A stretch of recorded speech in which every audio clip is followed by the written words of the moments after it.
Hi, David. How's summer in Amsterdam? Hi, Dave. Actually, it has just this week become sort of summer. It was really quite a cold spring, which actually my wife loves. She's from Scottish blood, and so she doesn't like the heat. Anything over 20 degrees Grad, is too hot for her. But it's lovely. It's wonderful. It's a sunny week. But we keep saying, hey, it's getting a little dry out here. It hasn't rained for a few days. So I guess we've gotten sort of Dutch in our blood. It says, still needs to be kind of moist and damp, which we love too as well. But no, it's gorgeous. It's gorgeous. It's I guess I've actually gotten past the point of thinking centigrade and Fahrenheit, but 20 degrees is about 70, or 20 centigrade is about 70 Fahrenheit. Okay. So it's kind of 70 to 80 now this week here, and totally sunny. Gorgeous. Well, that's great. That's great. I remember when I was a kid, they told us that we were all going to have to learn centigrade and the metric system, and and here I am. We've not adapted to it. So I'm glad you explained the numerics to me. Yay. Okay. So you recently wrote an article that I really enjoyed. It was called "Execution: The Master Keys to Getting Things Done," and I'm sure people can still find it on GTD Connect. All of it, I think, was a really good review for even those of us who've been following or implementing GTD for a long time. But I really wanted to kind of pick your brain a little bit on some of the fine points. And one of the things that you said at the very beginning of the article, that being productive is all about getting control. And to that end, the first fundamental step is capture. And I know you've talked about this a lot, where you just do a brain dump of ideas. And boy, I remember doing that the very first time. And it was amazing how much came out of this little brain. But do you find that as people go on, that there's still that need to do those ongoing capturing sessions? Yes, for sure. And what should you be looking for? What should you be thinking about? Anything that's got your attention that still you're not yet appropriately engaged with. And that's a pregnant statement. Appropriately engaged with, meaning that's a cool idea. I might want to put in a book I'll write. Great. What do you do with those? Because the muse is fickle. She'll come in and out fast. So, I guess I should capture that. Okay. And it could be all the way to anything that's got your attention. Called, here's a problem, here's a situation, here's an opportunity, here's a challenge that's on my mind right now. And those are the things that people are trying to manage in their office, i.e. their head, which, as you know by now, is a crappy office, right? And so what happens is you lose control by putting stuff in there, because that place is out of control relative to remembering, reminding, and managing the relationships between the commitments you have. Mm-hmm. It did not evolve to do that. Your brain did not evolve to do that. So that's why people feel out of control, simply because they've got so much stuff that they have not externalized to take a look at more consciously and make good clarification and organization decisions about what those things mean for them, and then how to manage those commitments. And that automatically creates a sense of lack of control. And by the way, I use control, as you know, and not in like control the weather, control your kids, control your boss, good luck. I'm talking about control like having your car under control, or your desk under control, or your kitchen under control, or your brain under control, which means I've got enough sense of stability that I can focus on what I want to focus on without feeling like I'm being pulled, 20 ways from Sunday. So here's the situation that I remember when I did my first, initial GTD brain dump system. It was fast and furious. The ideas were coming at me, and I kept writing them down, and I filled up a lot of little notepads and everything else.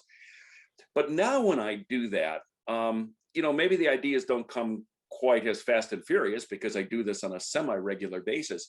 But now I find that I can easily get distracted. In other words, I start, an idea comes to my head and I write it down, but all of a sudden I find myself like thinking a lot about that new project or that new idea. What do you advise? Nothing wrong with that, as long as you got the time. Okay. You're at a time in your life, Dave, where you've probably got the time to run down a lot of rabbit holes. Why not? Mm-hmm. If you don't, you're pressured to produce X, Y, and Z, and you got 65 projects, and you got people, breathing down your neck, saying da da da da. That's a different story in terms of how much luxury do you give yourself to hang out and gestate or, brainstorm about stuff. Back when I used to fly, pre-pandemic, I'd be especially on cross Atlantic plane trips, 10 hours to LA. I gave myself all the time in the world to spend as much time as I wanted, grabbing ideas and running down those rabbit holes as much as I wanted to, whatever, because I had 10 hours till I got anywhere where I had to do anything else. So why not? Nothing wrong with them. I miss flying for that reason. I always found myself to be so much more productive when I had those, even 4 hours of the year, not to mention 10. Yeah, no, I understand. Yeah, me too. This capture concept, do you view this as a solo activity, or should I be asking others for input?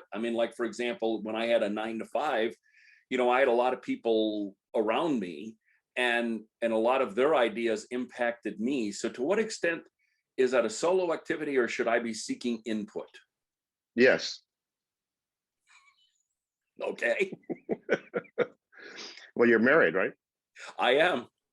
If you and your partner sat down together and said, what's got our attention as a couple, you're going to have stuff show up that wouldn't show up with you individually. So depends on, same thing with a team. Hey team, what's got our attention as a team?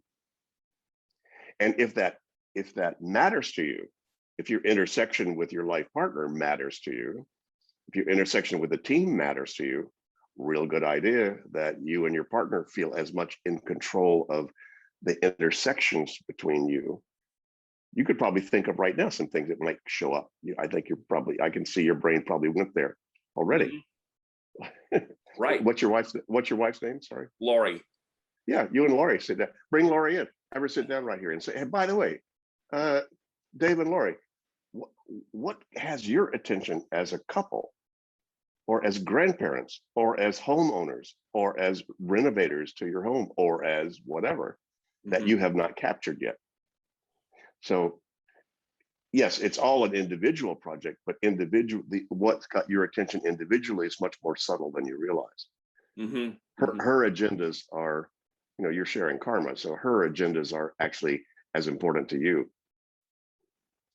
Not that you have to have her agendas, but what's on her mind and where she may be feeling less control is going to affect your intersections. Trust me.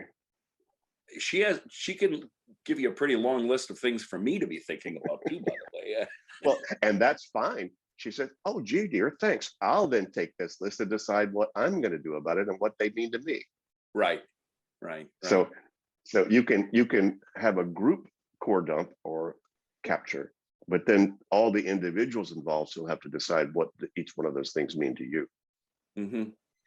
So I kind of moved ahead of myself a little bit, but I wanted to talk more now about clarifying, because for me at least, it's very easy to come up with a list of ideas, but sometimes where I get stuck is clarifying them, because I'm not exactly sure where to start. So what's your question? My question, how do you decide? Help. Is how do you decide where to start? Yeah, because it's like, I get this brilliant idea, and I want to, I kind of know what it is, but I'm not really sure what to do with that idea or frame it unless I want to like dig in and do the project right at that moment.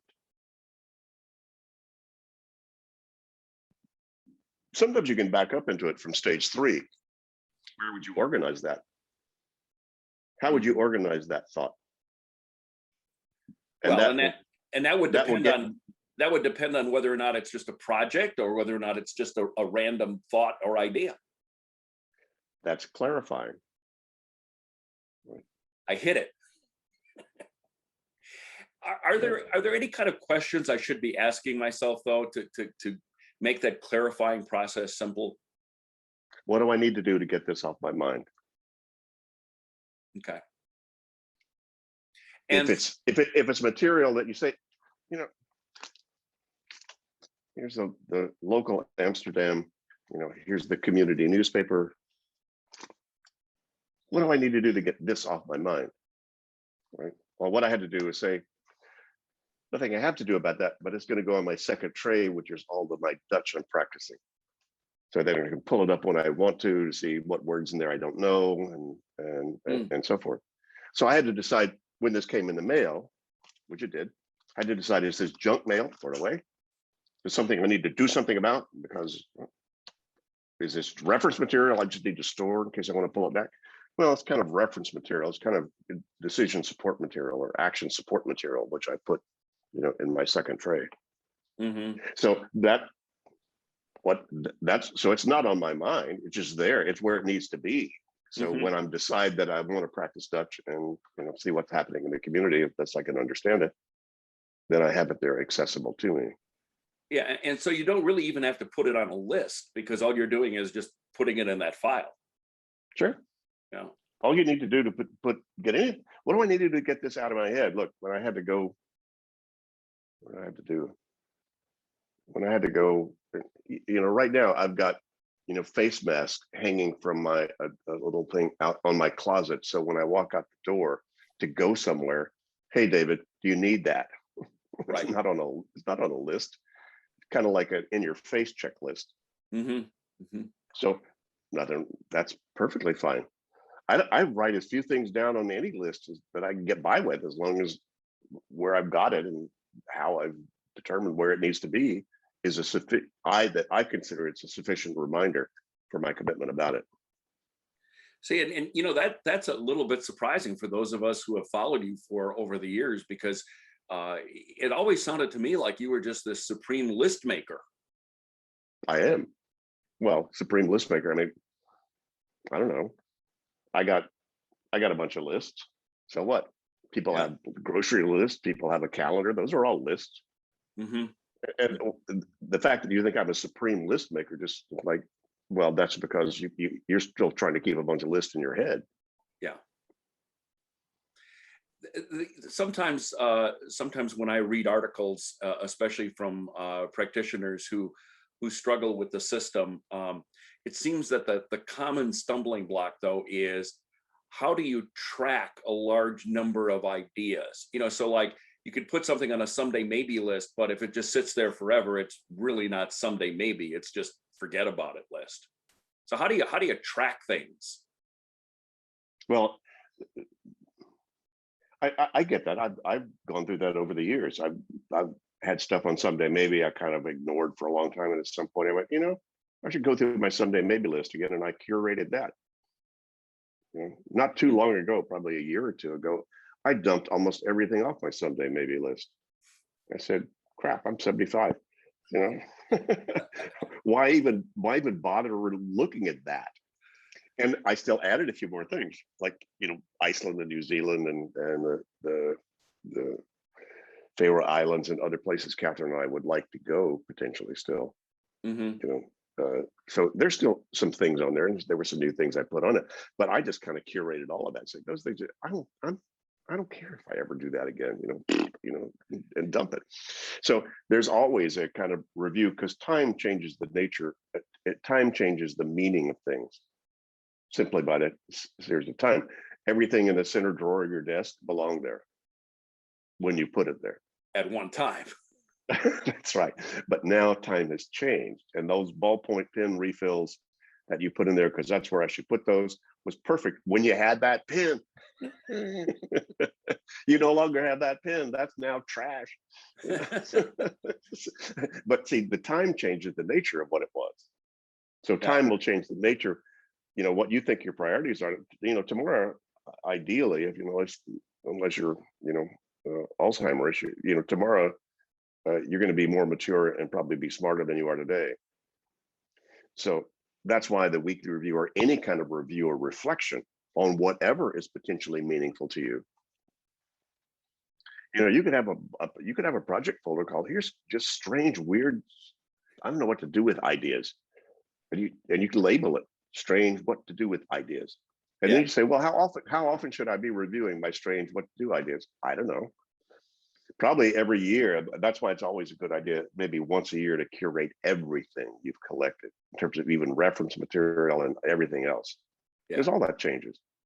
I've got stuff in my files right now, right? I've got stuff over 7 years old that I could just dump because I don't need it for the IRS anymore. Hmm. So organizing and staying in control and staying conscious about all of your stuff is a never-ending art. This is you don't get organized and then quit. you know you just Well, get this stuff externalized, and then you just create the appropriate engagement with all of your content and all of your systems. And I think that's the real maturity with the process is, I haven't changed much of my process in years. hmm Tweaked a few things here or there, but if you looked around my life and looked at my list, whatever, that hasn't changed much at all. hmm Didn't need to. Yeah. When it does, and I start to notice I'm putting more attention on this than I should. How come? Oh, well, David, why don't you get rid of that list? When people, as the world became a lot more digital, the old idea of context called at home, at phone, errands, at computer, whatever, kind of dissolved because so many people started to run their life off of one digital tool wherever they were. hmm I don't, but kids do. Yeah. So they don't need but one list called at phone or at digital or something like that. Then they can review that list appropriately. Well, for me, one of the last lists that I had to almost do away with was the, at internet, because sometimes you were in places where you didn't have access to the internet, but you still had your computer. But now the internet is, you can go anywhere and you can have access to the internet, hotspot off your phone or whatever else. So to be Sure. honest with you, that list or that context now disappeared from me. Sure.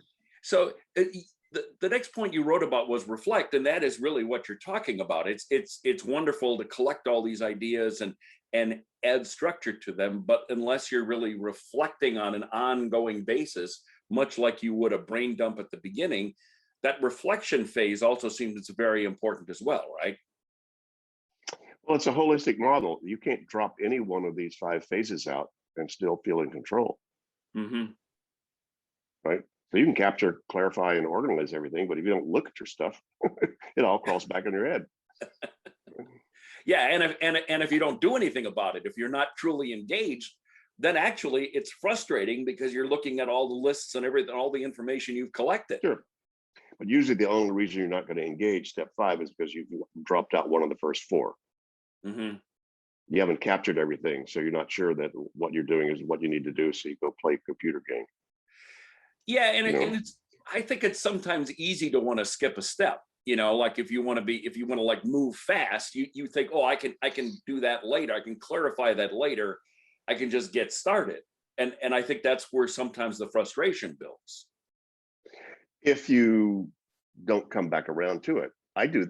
What you say, I do all the time. I say, well, let me just throw that in my inbox. I'll deal with that later because I'm involved in what I'm doing right now. I need to take the dogs out to pee. Mm-hmm. That's the top priority right now. So everything else, here's where it goes. Then when I come back, once they're cool and I'm fine and whatever, okay, now what? Mm-hmm. So it's you don't have to be involved in everything at all, and so be so anal, if you don't mind the term, about all that stuff.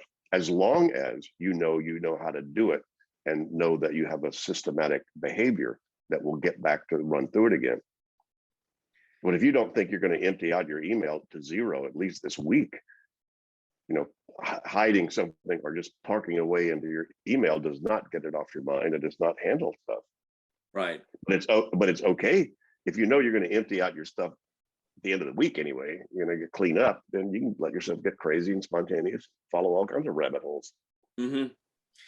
Throughout all these conversations you and I have had, I think the thing that what I've learned the most and really appreciate the most is the fact that, when I read a lot of the forums, I see people who are trying to follow GTD, very methodically and very rigidly. And what I've learned in talking to you is that, you as the creator of GTD are still willing to kind of like, well, I do it this way, or, well, I do it this way. I mean, to kind of modify it, still keeping true to the steps, but also modifying your approach or saying, yeah, I'll do this now, I won't do this now.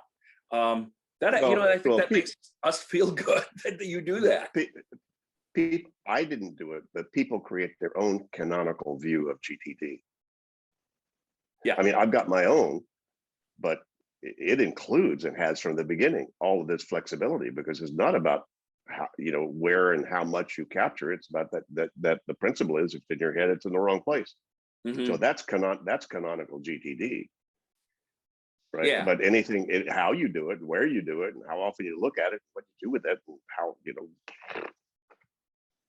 as long as you're comfortable and feeling confident about what you're doing, there's no then you're doing as much GTD as you need to do. Yeah. I'm That's what not I've learned teaching that over the everybody. years. Yeah. No, Right. that's what I've learned over the years, that I think initially I tried to be too rigid in my approach. And I think once I realized that, I could use it as an important framework for my productivity, but realized that there were a lot of things that I could add, detract, whatever else, because they work best for me. It worked great for me. And I sometimes explain this to people, when they ask me about my GTD process. And I said, well, it's GTD like. I mean, I have modified things. I mean, I don't do things exactly as it's in the original book, but it works for me and it gives me a framework. Yay. Yeah. All Okay. you need. Good. I'm not being kicked out of the club. No, not at all. I got a couple of other questions for you that relate to the same subject. Every time I do this, I call it a brain dump, and I tend to do it. Not every week as part of a weekly review, but sometimes when I just have some time, I just say, okay, let's sit down with that blank pad and try to clear our brain and write all it down. Sometimes I still feel overwhelmed. Can I prevent that? I don't know. I mean, I've just surfaced so many new ideas. Well, I think why would you feel overwhelmed instead of excited? Because I look at the long list and I go, I've only got, 7 days a week, and I want to play and I want to do all sorts of other things. Oh, you're just spoiled. Oh, okay.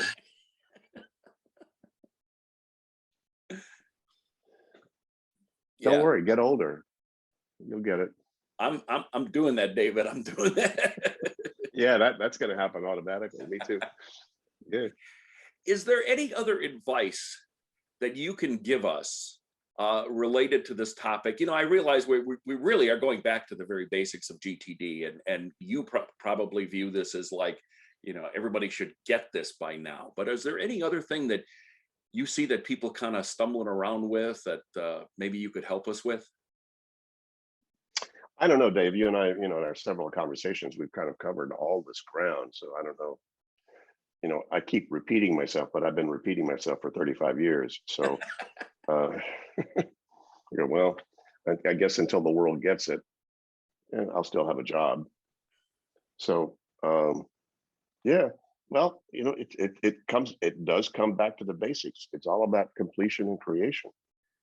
Where do you need to where have you invested your energy psychologically, physically, financially, emotionally, relationship wise, that needs finality, that needs closure, that needs appropriate engagement? And once you then do that, the freedom that gives you internally and cognitively, where do you then focus your cognitive focus and your energy? So it's all about completion. And then what are you creating? Are you creating more stuff to complete, as in your case of all these great ideas? Now, what I'm going to do with them? And that's the nature of the game. That's not going to stop. Yeah. Right? You wouldn't want it to stop. If you only had 3 ideas, they all may be bad.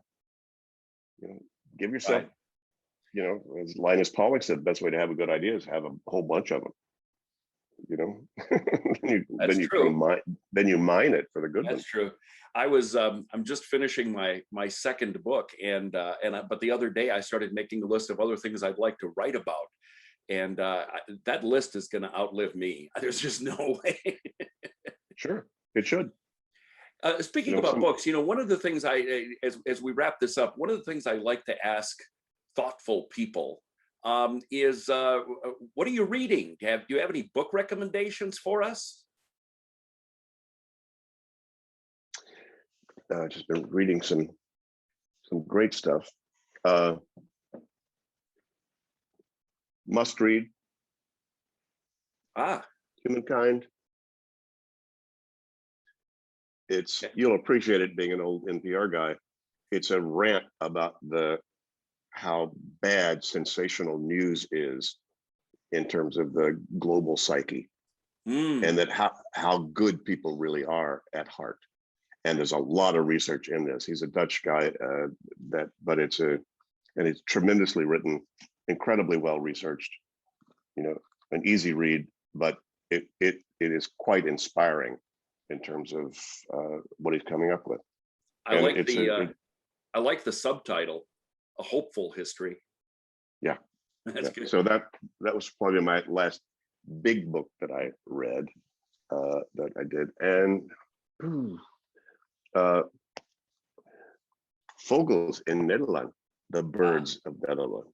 Okay, so we're moving to a new apartment that's right on, that overlooks the park, you know, where it is. And Catherine and I are birders. We love all that. So we have a very good friend here who helped write the book, that she's currently a neighbor. So we've had her to dinner and she's been circling the birds and where you're going to see them or whatever. So that's not a recommendation for anybody unless you want to know about the birds in the Netherlands and can read Dutch. I was going to say I'd have to learn Dutch first. Yeah. Lingo, fun book. What's a that language about? A language spotter's guide to Europe. I haven't read all of it. I just picked on some of these things, and he talks about all the different dialects and where they came from and how they represent the different spins that these different cultures, even close side by side, have. That's a fun book. And I have a bunch of others that I probably should read, that I'm not reading right now. That's another long list, right? Hey, yeah, I just keep them around. Well, David, thank you again very much for sharing your insights with us. I know sometimes I feel a little guilty asking you some of these questions because I know you've probably been asked them about 1 billion times before, but I think for those of us in the weeds, sometimes it's very helpful to hear from you as to how you adapt even what you've written in the past. And I think it gives a lot of us much more comfort to hear you say how you use it, because then it almost gives us permission to use it in a way that is most helpful to us. So thank you very much, David. Yay. Hey, you're quite welcome. And thanks for the questions. Again, as you know, we're all working to create a world where people perceive problems as projects, and that you have a clear head to focus on the most meaningful stuff. So yay. Thank you. Thanks for the conversation. Yay.